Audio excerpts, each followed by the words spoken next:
Salam alaikum, Mustafa Chahiri. Alaikum salam wa rahmatullah. Vous êtes représentant pour Muslim Rights Belgium. C'est exact, Muslim Rights Belgium. Pouvez-vous nous parler de cette structure? Muslim Rights Belgium est une plateforme associative qui reprend des associations, des individus, des institutions de Bruxelles, de Wallonie, en Wallonie, Verviers, Liège, Charleroi, Mons. Il y a un an, vous avez publié un livre blanc dont le titre est Livre blanc sur l'islamophobie en Belgique francophone, qu'on retrouve sur votre site internet, avec des constats mais également des recommandations. Pouvez-vous nous parler brièvement des constats et très certainement des solutions que vous proposez pour contrer ce fléau? Avant les constats, ce livre blanc se voulait est-ce que l'islamophobie existe ou pas en Belgique? Donc nous avons lancé un recensement.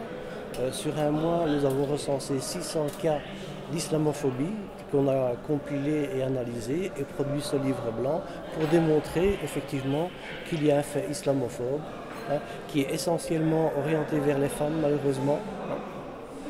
Et au-delà de simplement faire un constat comme beaucoup de rapports font, nous on a fait un effort supplémentaire, c'est de développer un ensemble de recommandations pour un ensemble d'acteurs très importants dans la société belge et dans les grandes lignes et demander à tous les musulmans et aux non-musulmans de prendre chacun à bras le corps une des recommandations et d'essayer de l'élaborer pour trouver des solutions. Dernière question, Mustafa Chahiri. Donc nous sommes réunis aujourd'hui dans le cadre de la Foire musulmane de Bruxelles, seconde édition, dont la thématique est « Musulmans d'aujourd'hui, une éthique des défis ». Quels seraient pour vous les défis que rencontrent les musulmans de Belgique? Les défis des musulmans de Belgique aujourd'hui, ce sont les mêmes défis que tous les musulmans ont toujours rencontrés partout où ils sont.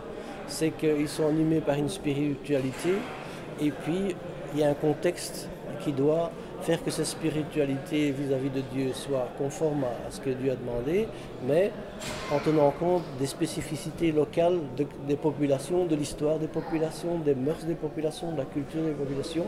Et Dieu merci, nous avons une religion qui est universelle et illimitée dans le temps. Eh bien, c'est un magnifique guide qu'est notre Coran pour pouvoir justement vivre en parfaite harmonie là où on se trouve. Merci Mustafa Chahiri. Salam alaikum.